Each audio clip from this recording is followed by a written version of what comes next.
special meeting of the governing board work session. And it is being called to order at 5:30. Roll call, show all members are here. Can we have a motion to adopt the agenda? I move to adopt the agenda. Second. All those in favor say aye. Aye. Okay, we're going to start our work session on DVUSD boundaries, and I'm going to guess that Dr. Finch is going to take it away because there's blank seats and no one but us. Alrighty, we'll do a little synopsis, kind of play-by-play how we got here, what we're working on, where we're trying to go. I'll start with that. So, back to the beginning, upon my arrival, we decided to wait until after November, so this topic can be a good one. So we want to wait till after November to start making decisions or start making the path, starting on the path of looking at boundaries. So we have done that. Post-November, we contacted Dr. Skip Brown, and he actually can't be here tonight because he's doing the exact same thing at another shop, another school. Yeah, and I talked to him yesterday, and he said he couldn't make it. But I said, well, I'll do the best I can. And so what your role in it is, the board's role, is to give me 30,000-foot guiding principles of what we're trying to accomplish. And then Dr. Brown wants these principles to be ranked in importance and as much clarification as you can put in them without getting down to the 5,000-foot level. Then he's going to run each scenario through this rubric that you're going to create. And so that's kind of his homework that he gave to me. So I'm passing it to you. I asked for feedback on particular guidelines. I didn't really get any from any of the board members. So I fired up my own. I got out a pencil and scratched up 10 what I thought were important principles that are guiding principles that we could use. And so I'm not married to them. I just scratched them out, give you a starting place. We can scratch them all and start over if you want, or you can grab these and tweak them, cut and paste, rearrange the order of importance, et cetera, et cetera. So yep? I was going to ask you. You have to use the mic there. Is there a button somewhere? No, you just grab it. Should be good to go. I don't like these. Anyway, okay, so Dr. Finch, when you were coming up with these guidelines or guiding principles, where did you get your thoughts My from? information? Uh-huh. A couple places. One is I went to the old 2014 guiding principles that you had at the last study, stole some of those, liberated some of those, and then expanded from my experience of some of the issues that you might want to cover. I also talked to Dr. Brown and got some of his thoughts of some of the normal things that you would run into in this scenario. So they are a conglomeration of different pieces of information. So Okay, again, not married to them. Did you also get some of this from listening to staff, whether it be campus or district? Because some of this I'm seeing is what some of the board members had said the last time we had this conversation. And also some of these things could have been out of a teacher's or a plant foreman's mouth from listening over the last couple of years. So I was just wondering if it was... Yep. All the above. All the above. Jim Miglerino obviously is tied to a lot of those folks in the plant world and facility world. So picked his brain as well. So staff internal, external people, my brain, former report, so all the above. And yes, staff, I've been sharing at the pre-K-12 with the principals for 18 months that this was coming. So they've been feeding me stuff along as well. And yes, they were charged to check with their staff members and come up with some ideas too. So Okay, all the above I think would fit. and right before anyone else... And they're ranked as well. This is the ranking. I actually ran this through the cabinet. I said, here are the 10 that I came up with. You guys rank them, and I'll send them to the board that way. So this was their ranking system. Sheila ran the numbers, and this is how they ranked them in order of importance. So at the so in the cabinet, when you gave them these, they did have a chance to Correct. put some input. Yep. And just before we go on, when we're at the dais, as much as I know that we like to, a thought comes and you talk about it, but we need to make sure that whatever conversations we're having, we have them in the microphone.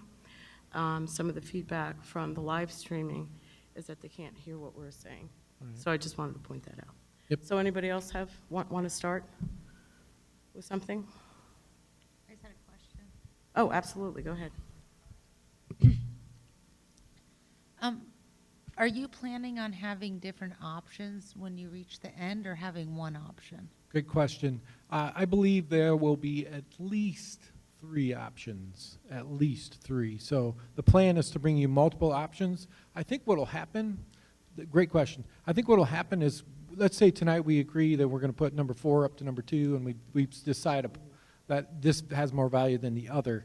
So when we decide this is the final, what we think is most important, then Skip will go out, Dr. Brown will go out and do his community groups, his staff groups, et cetera, that we've charged him with. And then he will run scenarios with the demographer and obviously Mr. Migrino and those people that do the number side of it. And then he'll rank Model A. It scores a 28, Model B scores a 49, Model C is a 98 to meet your criteria. So he's going to make this kind of like a rubric off of your feedback. So even though you might like the model that scores the lowest, at least you'll know that it matched the most to your guiding principles. So it's more for guiding a principle concept versus a thou shalt. Well, will the rubric have community input in it too? Correct. Yep. He'll be doing that as well. He'll be doing staff input as well. Yep. He's done this a couple times, so he's planning on doing it probably by regions. He's even really actually started already. Point of clarification. Mrs. Tweedy, when you said did you say staff? Will they have input into the Well, I guess I said rubric? Community, but I was meaning Or- everyone. Okay, the stakeholders. When you say will they have input into that, do you mean in determining what the rubric looks like, the ranking and the value of that? I guess I was trying to understand what role I mean, one of the things I'm hearing is what inputs the community. So I'm curious, is the community input going to be part of the scoring at the end, or is the community input going into what's included in the rubric, or is that just the board priorities?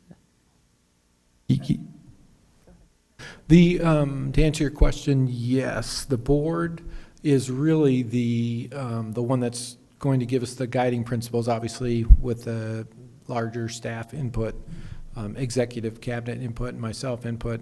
But once you decide the rubric, remember it's not a right or wrong answer.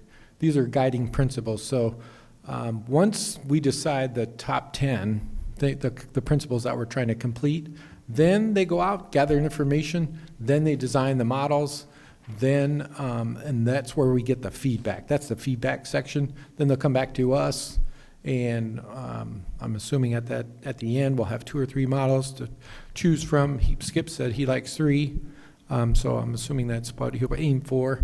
But then we'll use the guiding principles to grade them, for lack of a better word, to give you feedback.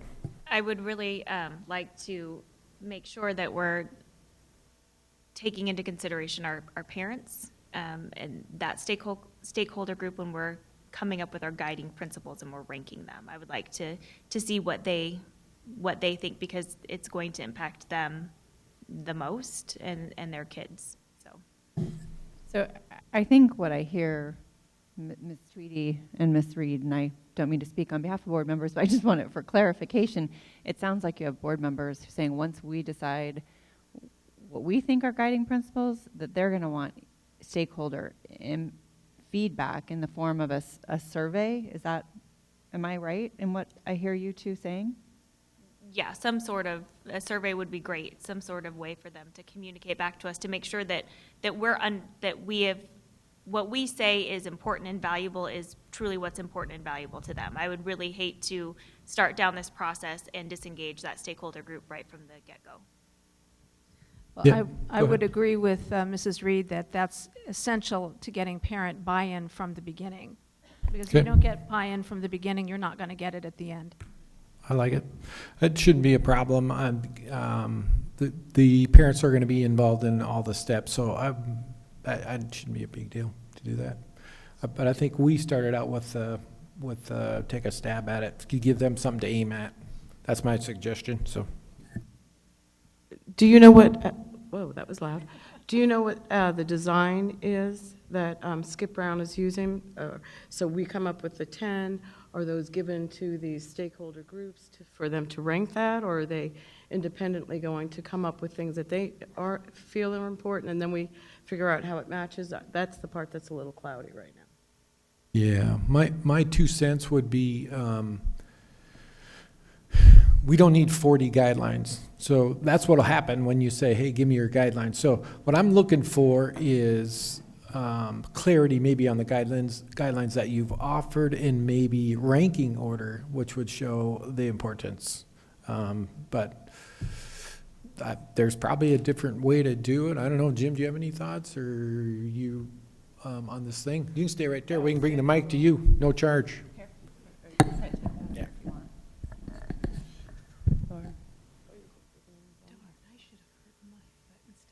So the statute that guides school boundaries does require public input as part of the process for determining which boundary, and also notification when a school boundary is going to change.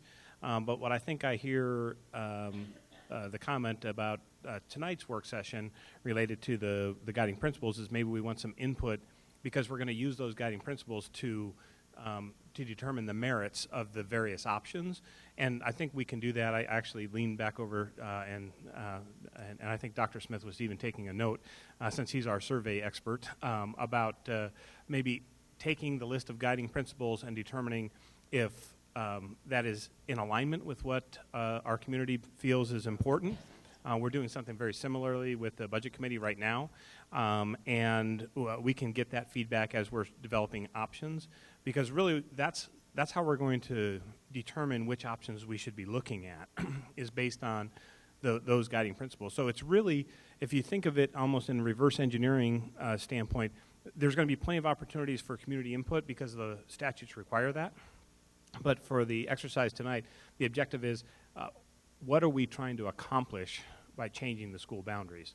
And I think we've got a list that I would like to contend is fairly comprehensive, and it'd be nice to get the input from the governing board before we actually ask for the community, because if there's something on there, I always like to use the term if it's toxic, right? If it's something that is a non-starter for the board, because ultimately the governing board is the one, collectively, the majority of you are going to decide what we will or won't do with school boundaries.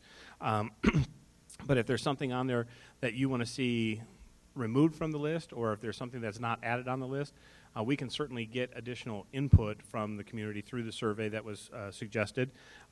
And that's only going to be used to determine what options we should be thinking about and weighing those. We'll have plenty of time in the future to actually look at other input from the community members when people say, why did you pick this option over that option? And we'll be referring back to those guiding principles. So I think the objective tonight is to make sure that, because quite frankly, doing school boundary changes is never a desirable thing to do necessarily in the minds of those that are impacted by it.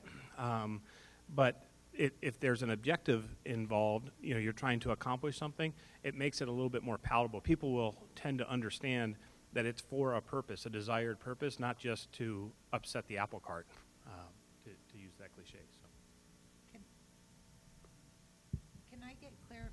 Can I get clarification on a few things on this list? I guess what kind of made me stop from. Sure. Well, we're ready to move on. Oh, We all understand why we're here now and what. yeah, I just ready to don't roll? understand some Okay. of these. Sure. Maybe clarification, we can definitely work on that for sure. I guess so. One of the things I was safety and security of students and ease of access. I guess I don't understand that. Like, why would we change a boundary for that? Have any thoughts on that, Jim? I'm thinking we want, the point of boundary changes could be related to safety and security for like walking across certain streets, certain routes that have to cross busy streets, et cetera. So I think that's Did you the- have something in mind? the onus behind it. I think there are many locations, Jim was telling me about one today, where it's not the best where students cross. We're getting a lot of, for example, he was telling me this morning, where there's a place where a lot of cars are passing buses. Oh, you want to help me out here? You were telling me about it today. That's one example of where safety and security is at risk because maybe those students don't need to go to that location. Maybe you can fill me in what you were talking about this morning? Yeah, so we were having a conversation regarding, it's illegal to pass a school bus that stopped to pick up students. And we have a couple locations that are problematic for us and have been for years. And we're working with the authorities on that.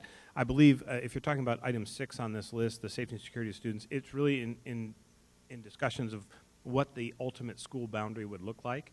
So this is referred to as the safe route to school plan that the municipalities are involved in, to be able to say, is there a route that we can get students, especially those that would be walking to the campus, that they can get to the campus, in a safe manner. So as we develop school boundaries, making sure that that is taken into consideration, that there is a safe way for those students that would be identified as not to receive transportation services, that they can get to the campus safely. So I guess if we were looking at this, though, and narrowing down, I certainly understand kids getting to school safely, but when you're talking about a guiding principle to guide all boundary changes in the district, is this a large problem, or is this something that might need to be considered for a couple neighborhoods? I think this is part of the development of the, when given a choice as to where to draw the line of a school boundary, that we would elect to draw the line in a manner that would allow the greatest opportunity for students to safely get to the school, especially those that on the safe school route, according to the municipalities that determine that for us. Okay, and then on number 4, wouldn't this be something we would do regardless? I mean, would it be a guiding principle or something we would do regardless? You must have, maybe somebody saw my remarks, because I actually had that same comment. I don't see that as necessarily a guiding principle. Number 4, I see it as a requirement, right, that you would give to us and say, look, especially when it comes to a high school, we've never done a high school boundary change that didn't involve a phase-in of that sort. So I don't see that as much as a guiding principle. I think it's on and remains on the list because I think we don't want it to be forgotten that that's what we're going to be asked to do. Okay. But I would see that being a lower priority or removed from the list and made as a requirement, not part of the guiding principles. That's what I was thinking. Yeah, that would work too. Again, I think Jim's on the right trail. We want to make sure it's on the list because I think at every intersection, we need to mention this. So hence the reason it's in there. So perhaps we need a separate category, how not to make all the parents mad. Correct. And So you list leave it that on as the number list. 1? Yeah, we can leave it on the list and put it down at number 10. Well, and to that point, and I know that might have been a little bit tongue-in-cheek because I don't think there's any way to actually accomplish that because if you're going to make a change, there are going to be some people that are going to have an opinion about it. But when we talk about number 1, the number 1 principle there is sustain long-term plan with data-driven decisions based on projections for future growth and maximize use of facilities. I think one of the things that we've often tried to consider when we've looked at boundary changes is minimizing the impact, right? I don't think the goal is to change every school boundary, but if that's something that you want us to look at as we go through this process, we can certainly do that, but it's going to have a larger impact, right? I mean, one of the goals might be to, keep it to a minimum in terms of the number of changes, and it would be nice to know what the board's input is on that particular matter. Are you suggesting that we add on number 1 and minimize impact or something like that? Minimize student impact, something like that? Anyone have suggesting objection that, to yeah, that? Yeah, it could be certainly appended onto that, if it was truly the desire of the board. But if this is the one chance that we want to look at every school boundary and not necessarily limit ourselves in that way, just understand the more school boundary changes you make, the more people are going to have an opinion about that. So our choices are to minimize the number of people who will have an opinion, or everyone shares the pain and we just maximize it. We just let rip the Band-Aid off. Or do a comprehensive analysis of what we need to do and look at all the boundaries. The way it's written now, it says, maximize use of facilities, so we would not be limiting that. So, and I'm just going to give this as a for example. I don't want this to be as if we've even started the process yet. But if you wanted to maximize space at a school in the southern part of the district, you may have to change district boundaries, school boundaries for schools all the way up to maybe Happy Valley Road or north of that to be able to effectively maximize the space all the way down to the south, and maximize it in every campus. If that's something that you want to entertain, I think that's what the way number 1 reads right now. So, okay, so I heard that part of it, but would we not be blending them together to make sure that we're encompassing all of the things that we think are important? So even though we say we want to maximize this moment in time to maximize the use of facilities, we would also have keeping families and communities together, so there would be more of an equation for that than you just follow one thing, so I do number 1, and then after number 1, if number 2 still follows, I'll do that. We would be blending that, or not? Yes, we would be blending that, but based on how they were ranked, we would give the higher priority more weight. Okay, I see what you're saying. And I know they're numbered here just for convenience sake. They're not in any order, I don't believe, necessarily. They're ranked. Oh, they're ranked now.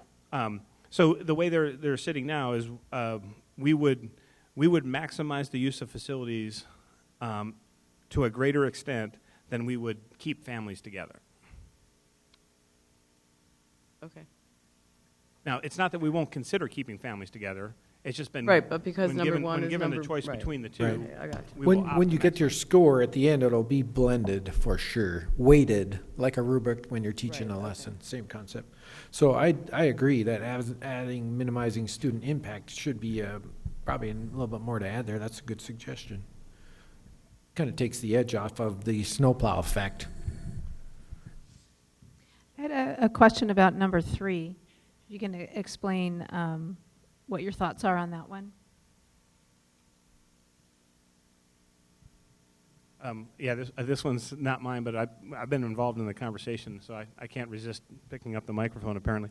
And since they brought it to you, there's no reason to resist. That's not. And why isn't your leg up? Oh, I'm sorry, go ahead. Sorry. I don't mind moving up. It'll take me a minute to get Did there. I mention that? Oh, I can see him. No, I said leg up. Put his leg up.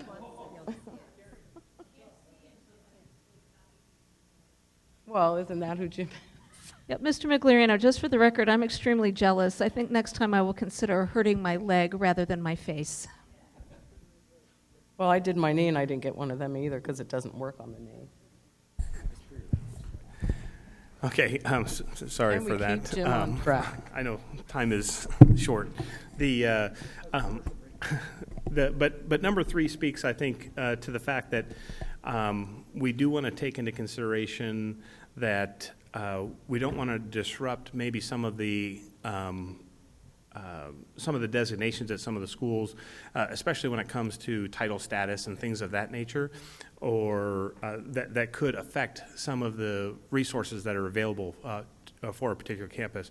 So just as a for example, if somebody is right on the cusp of being designated a Title I school, if we make a boundary change and that designation gets diminished, they lose funding opportunities that would otherwise be in Title I. So I think part of that was to try and make sure that there's some consideration for that, so that there's not a loss of resources that are available to a certain population.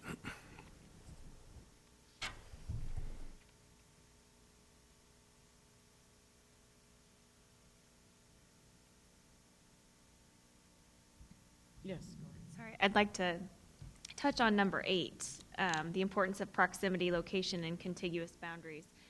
Some of the comments that I've received from parents so far are concerns because they're currently driving past 2 or 3 schools in order to get to the school that they're zoned for. And so I would think that, that might be a little bit higher of a ranking to make sure that we're looking at the community rather than carving out little subsections to fill a school. Does that make sense? Did I explain myself clearly? Where would you like to move that? I vote for number 4 since we're moving that down. All right, that sounds like a good location. How's 4 sound? And would that maybe not also bring number 2, keeping families and neighborhoods together, would that not be something that would be connected, related to that?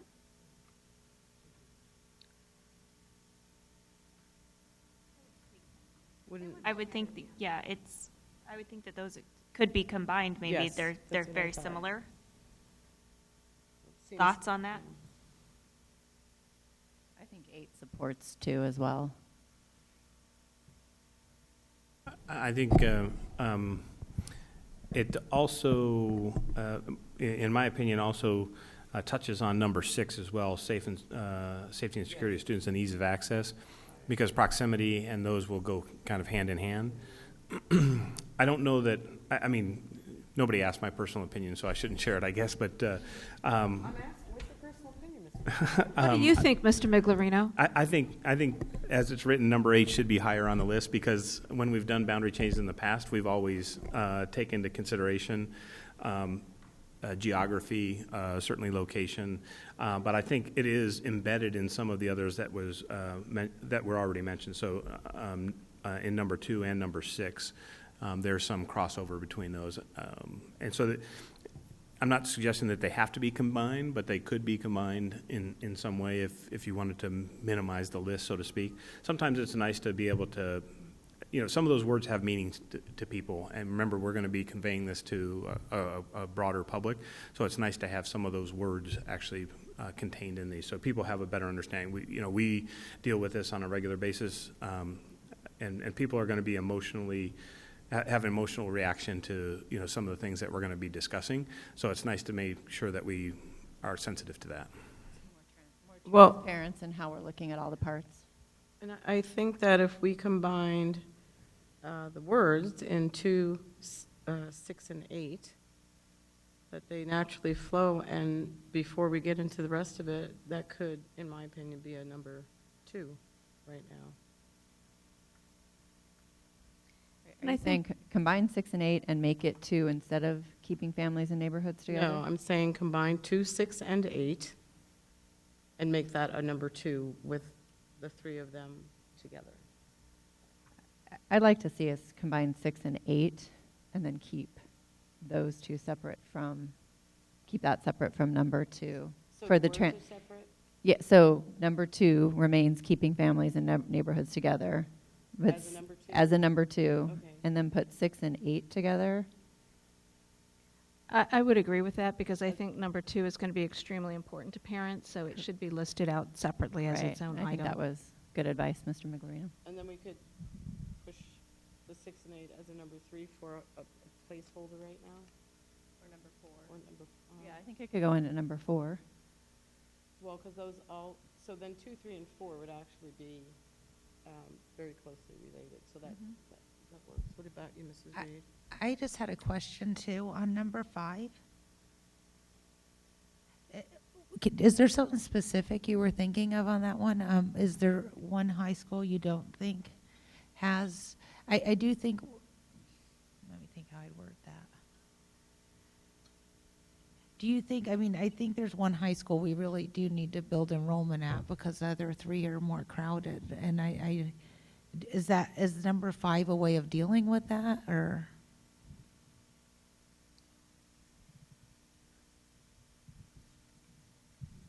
Yes. Yes, it is. I thought Jim was going to jump in there. I think what might be the confusing part for the audience or for anyone that's reading it is maybe equating educational with athletic. And those are three big lifts in one sentence. I think what we're trying to, by combining them, then they don't hold more weight one or the other. I think that's the reason why we did that. So, in other words, all three of these are part of the same problem when it comes to space. So that's what the purpose of it was. So you could separate it out if you wanted to separate it and give more weight to different parts of it. But we were thinking of giving a shout out to the high schools on kind of all three of these are related to space is what it is, and opportunity. It's not a, it's not that I'm trying to put one over the other. I'm just trying to understand if this isn't one of our guiding principles, does it inhibit your ability to balance the high schools? The high schools are a big problem. For sure. For sure. In terms of the way the students are dispersed. So I'm just saying, does something along this lines needs to be one of the guiding principles to solve the high school boundary issue? And was that why it was placed here? Sure. Yeah, I think you're under the why part of it. So we need to, Jim can jump in here, but yeah, there are some things that, for example, the first 3 or 4 before that will help us make those decisions anyway. So what we want to make sure is that that the high school is not forgotten in this, because that's a big, obviously our 5 high schools are our flagships. So when I read number 5, that did not read to me as a space issue, because I'm thinking that regardless of what the boundaries are, all of our high schools should have comparable educational and athletic opportunities. Correct, So but I if you don't see have that- enough space, you can't provide it. That's my point. Right, no, I see that, but just reading this, just reading it here, that didn't translate to me as they're talking about this as a space issue. So that's just some feedback on the. Okay. And I think, I'll just chime in here. I didn't author this, but I think the key word here is equity, is to make sure that we didn't create, with any boundary change, that we didn't create a disparity between the 5 schools. And I think it's more illustrative to say that it's educational and athletic and facility related, but the key word being equity, that we would have 5 comprehensive schools in our high schools that would have all of the opportunities for any one of our high school students. Not so much that we're trying to change the facilities or the athletic opportunities, that the boundary change would be equitable so that they could all have a comprehensive offering for students. So do we want to put the word ensure, because this is actually a byproduct of what we're doing? Well, and I have another question, because the word regions is at the end. So to me, that meant it says high school regions, not just high schools. So if we're just talking about the high schools, then I would ask that we take the word regions out, because when I read that, I was thinking of the Barry Goldwater High School region as a whole. And obviously that includes the high school, but it also includes, to me, all the schools that are within the region. So if we're just speaking of the high schools, I would ask we take the word regions off, and I would also concur with Mrs. Ordway's addition of ensure equity. Well, I don't know. I think leaving the word in there is a plus. Actually doesn't hurt us. I didn't author this one either, but now that I look at it, I like it because it actually illustrates Mr. Migliano's point even better if you go by regions. Obviously, the high schools, we are going to have to do work on equity, but we need at the elementary and the K-8s. And so I like that word there. But you can scratch it off if you like, but or you want to. I know Ms. Tweedy was or Ms. Frank was referring to making sure that high schools get worked on as well. They would be hiding in that sentence as well. So again, number 5 would be the byproduct of anything that we would do to the feeder schools in the high school region. So what we're saying is that we're not going to do anything that's going to disrupt that equity once we make those changes. So whatever naturally falls into the high schools, we'll keep it equitable. I read that to say that we will make a concerted effort to make sure that there is equity if it doesn't exist now. Okay. Not just to assume that it exists in the current state. So I think we need like better words or something, because we all understand what it means that this is going to be determined by the decisions that are made for the feeder schools, really. Or it'll be greatly determined by that. Could we say high schools and feeder schools within their region? I like the word regions as well, but we all know what that means. I don't think that all of the stakeholders understand that we consider Barry Goldwater a region per se. So if we say feeders and high school within their regions, is that? And yeah, Dr. Finch just said, or corresponding feeders. Darcy, what do you think? Well, we're just trying to make it where, because we understand what it means. I But think we that want- addition would help clarify. You think so? Okay. Julie? And their feeder schools just at the end? Corresponding feeders.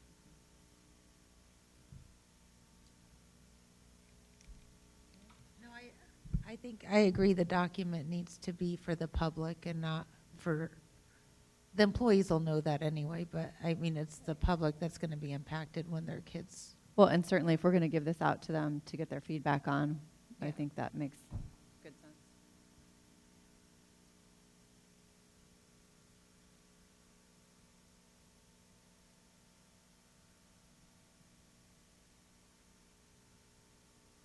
So we want to move to number 7? Or did you want to read to us what you came up with, or are we moving on? Anybody? What?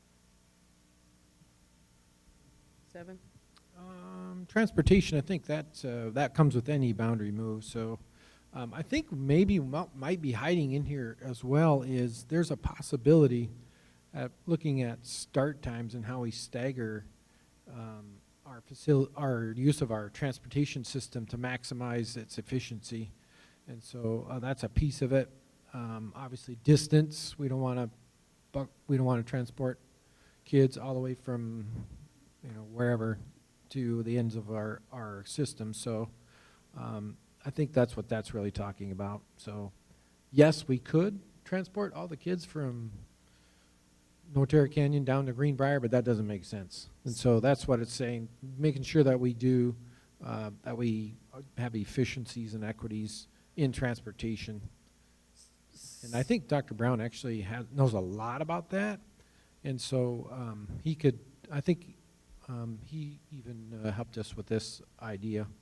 I think maybe Miss O, you actually gave me some feedback on this one about cross-school program access. Right. So I think that's why I put that in there. We have so many CTE wannabe students that can't drive, don't drive, for whatever reason they can't get to them. So if we got to the point of, in each of our high schools is within 30 miles of the West Mech on 19th and Williams. So I was wondering if this would then include some innovative freedom to transport students, if there were enough of them, however you figure that out, to get to that program. If there's, if that would also include the opportunity for a student that does not go to Goldwater to attend Goldwater through the 4 years of the culinary arts as we do for like IB. I was just wondering if this is all inclusive of innovation in order to have our students be able to access the opportunities that we have. I'll just comment that I don't think that's related to school boundaries, but it's certainly a conversation. No, I know that it's not. I mean, I know that it's not specifically, but I didn't know if this was giving an opening to that. I had a question too. I was just curious too, when I kind of agree when you say cross-school program access. I think that goes with the equity statement in number 5. And then on number 1, could we say maximize use of facilities and efficiencies, which would include the cost of what we're doing? So you'd kind of split it between 2. Because I think efficiencies fits into number 1, which would be efficiencies of any type, by not maximizing our use of buildings and possibly not considering the transportation costs of what we're doing. but I do think that the equity fits with what we were already discussing. I mean, just my 2 cents for what it's worth. I think you might be starting to combine multiple concepts in one principle. And if you're going to use a weighted measure to make a decision, you won't know if you're maximizing the use of the facilities or you're looking for an efficiency, because there may not be a strong correlation between the two. It might cost more money so it might be inefficient from a transportation standpoint to maximize the use of facilities. Yeah, I see what you're saying. So I mean, maybe what you're suggesting is moving that up on the list. But I would maybe suggest trying not to combine too many of these into one if they're not related, if there's not a strong correlation to them, because they may be two different concepts that we want to make sure that we give the right amount of weight to as we're making the decision.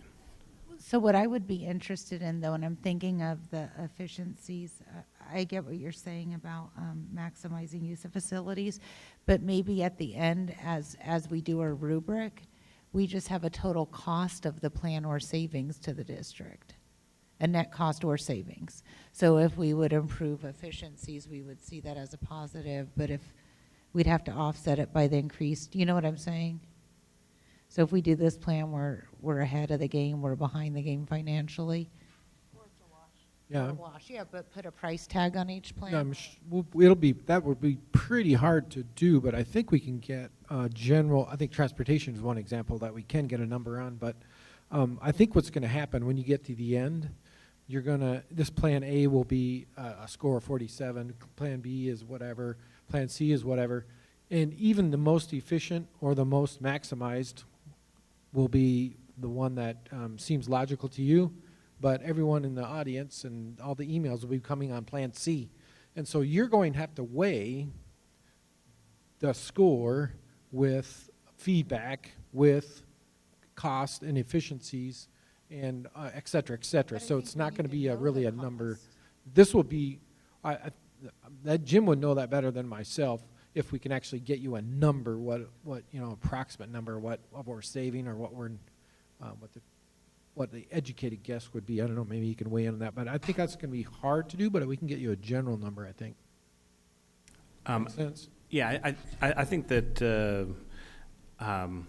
so I see this as a kind of a two-step process. The first step tonight is trying to find out what the objective is, and the guiding principles are going to help us create some way of creating a quantitative score for that. And I think the price tag will happen in the second phase when we say, okay, here are all the options that we've developed, and here's the financial impact one way or the other.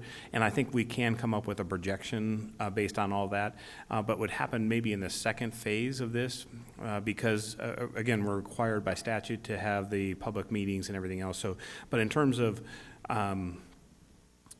from the guiding principle standpoint, it's which is more important, right? I mean, so if the idea is to save the most money, then that could be a guiding principle that we want to incorporate, or if it's more to balance some of the enrollment in hopes that it does effectively save money, but not necessarily as concerned about driving to the lowest dollar amount to actually educate students, but trying to balance the enrollment is more important, then that's the difference between those two guiding principles, just as a for example. But I think we can create, and I think we will need to, just to help illustrate this to the public when we take it out to, why are you having my child go to a different school or go to a different school in the future as we phase these things in. I think it's logical that people would ask what the financial impact was going to be.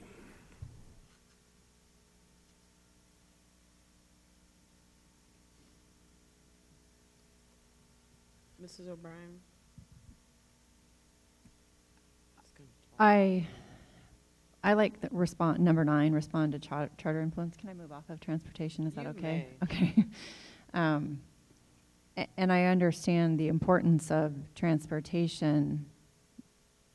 I just am not sure that maybe number 9 should be bumped up higher. I think that part of the boundaries and creating more additional magnet or niche schools is about increasing our enrollment, which increases our numbers. It makes it more financially pleasing in my mind, but I don't know how the rest of you all feel about that. I'm not opposed to creating niche schools or programs. I don't necessarily see that as a boundary issue in terms of responding to charter influence, because you wouldn't really be looking at so much, in my mind, so much at our boundaries as where the charter schools are located in reference to our schools, or where are they pulling students from.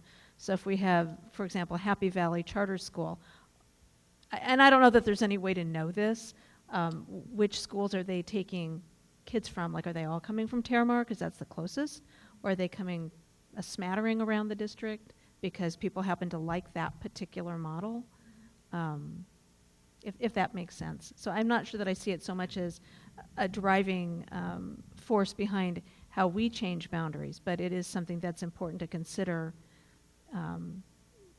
in reference to where the charters are and where they're pulling our kids from. Yeah, that's a good point. I'm going to just add on that. I think one of the reasons it's here is, one, it's something that's important, that I feel is important to play their game. The second part is most times your niche or magnet schools, you drive to yourself personally as a parent. And so if we go with the quote-unquote charter model, they bring their own kids to that spot. Therefore, they wouldn't be included in the boundaries. So if we turn one of our schools into a traditional school, for example, just to use an example, Mrs. Jones can bring her kid with her own car to that location, to that magnet school, and so those boundaries would have to come right over the top of that school. And so you could even live across from the school. If you don't want to go to that school, the bus will pick you up and take you to the next school. So it will have an impact on our model. I also agree that I would like to see it move up as well, but I was being safe. I put it at number 9, but I like it higher.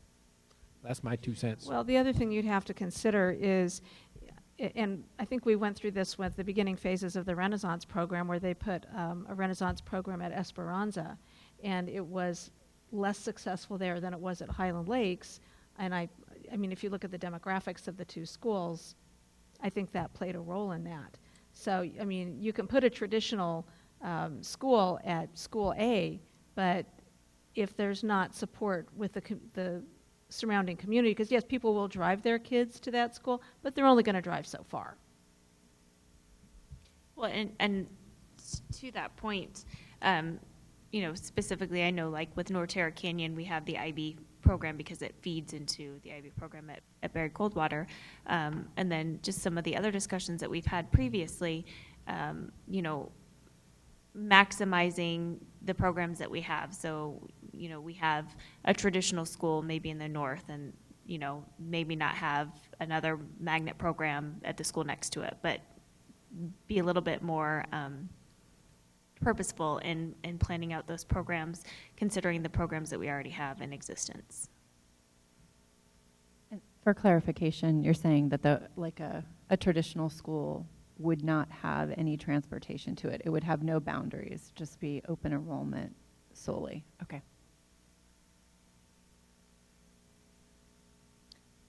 So I guess what we want to hear is, how does that get on a list to determine boundaries? That goes back to what I was saying.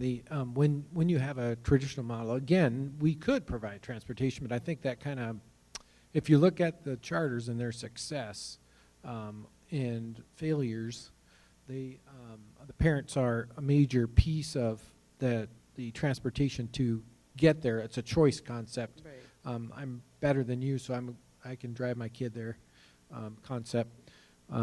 Even despite the data, it still has an impact.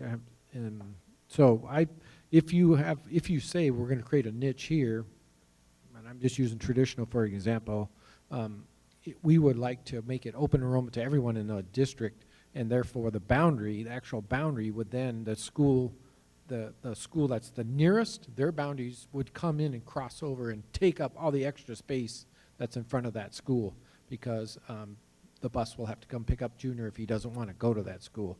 Now, what we'll probably do, again, thinking out loud, if we did do a traditional school at School X, we would give enrollment preference to a certain radius around that school, so kids that could walk to school, if their parents wanted to come, they would actually have an enrollment preference at that location, which would make it easier for them to get there. But the concept behind adding it in the list, it does impact boundaries a ton if you're going to say this is an open enrollment school. And if we have 3 of them, those circles need to overlap to cover those students that don't want to attend that school that may be right across their street. So that's the reason it's here. So right now, it's a concept, but if we decided to put this on the list, then we would have to get very specific. Yep. To know that. So if we're good with the concept. It's definitely at the concept phase. I've had principals investigate. We've been working on it really since I arrived, so. Yep.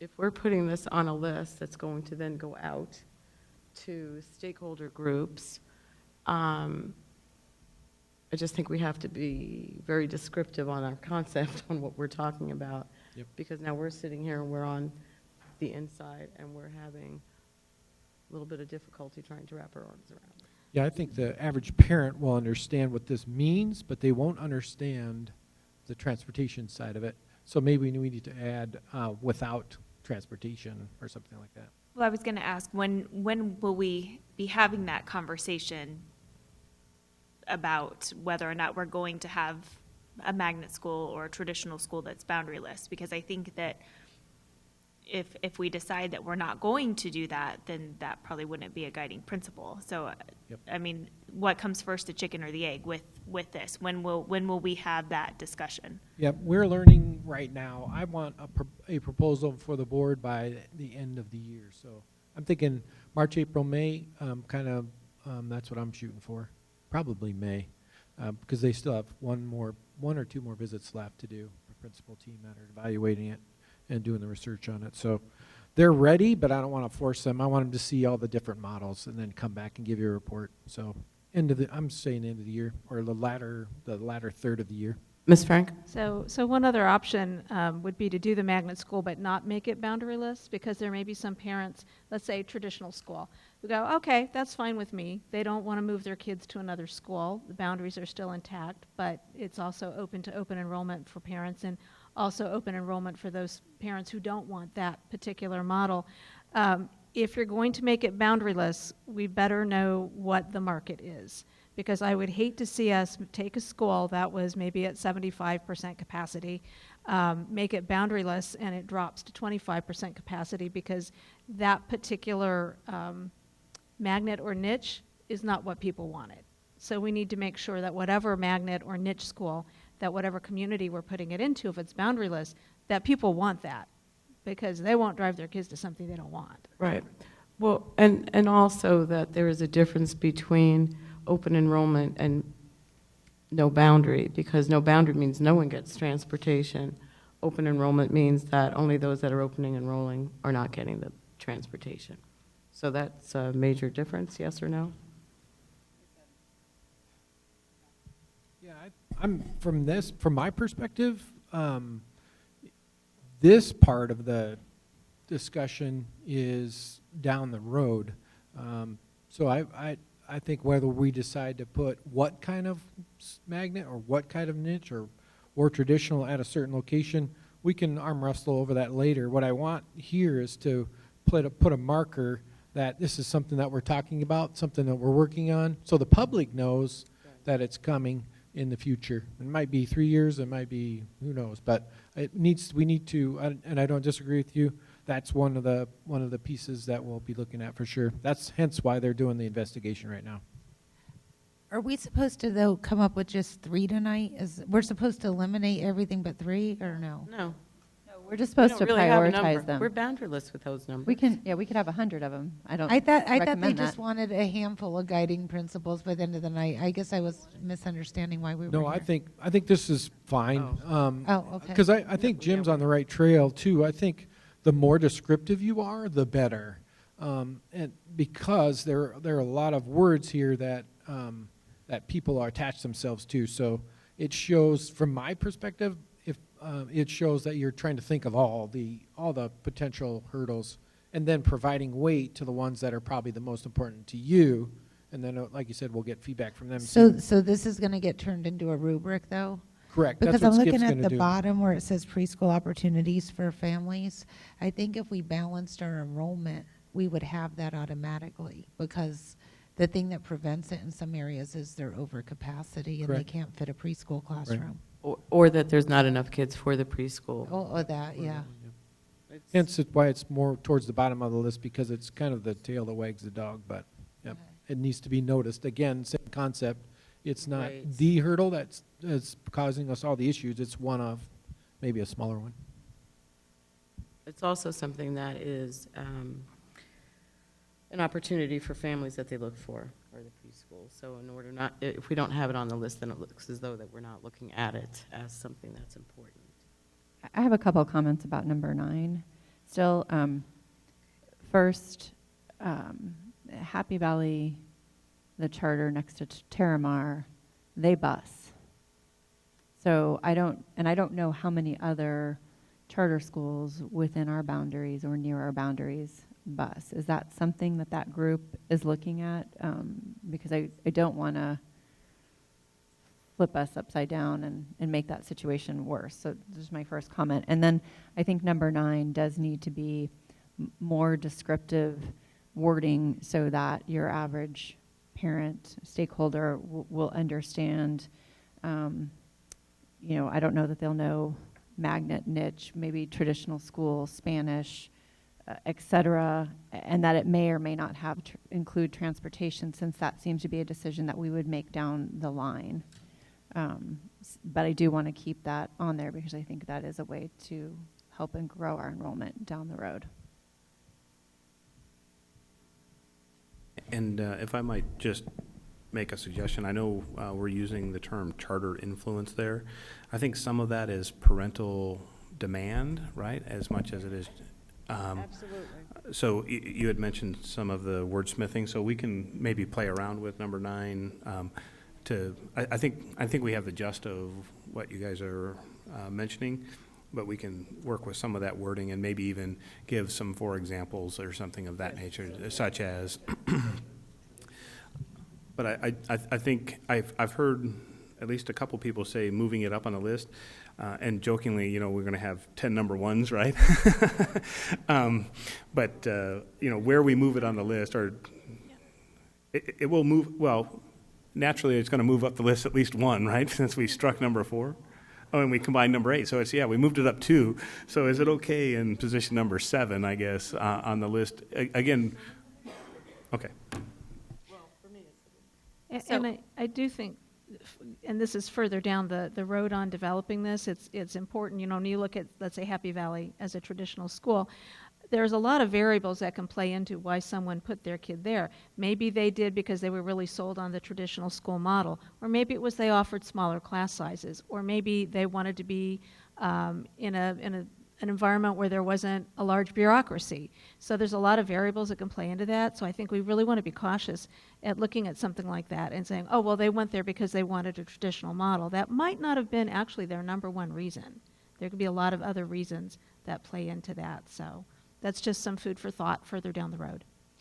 I just had one quick comment. As we're going to be looking at these and then going to send them out, I would just like to see some more bullet points underneath to give clarity for parents and stakeholders, with examples or just for ease of reading, so that they can quickly see exactly what we're talking about.